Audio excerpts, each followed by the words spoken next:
This is Mousa Broch on the Isle of Mousa, just off the coast of Shetland. There are about 500 surviving brochs in Scotland, most of them in the far north. These dry stone towers are the tallest prehistoric structures found anywhere in the British Isles, and their original purpose is shrouded in mystery.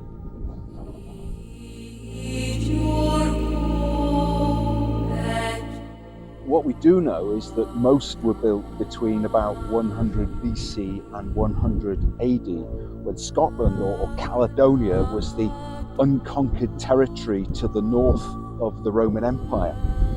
Archaeologists are still not sure exactly why they were built. Were they the castles of Iron Age chieftains? Were they the stately homes of the day? Were they lookout points from which local warlords could scan the landscape and protect the local area? We just don't have the evidence to say.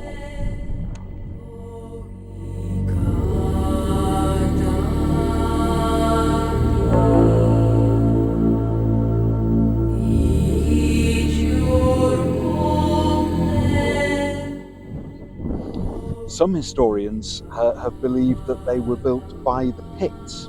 We know that this particular broch was used in later times as well.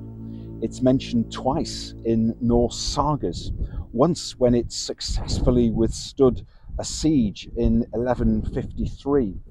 Whatever its origins, this broch is the best preserved anywhere in Scotland and a wonder of prehistoric craftsmanship.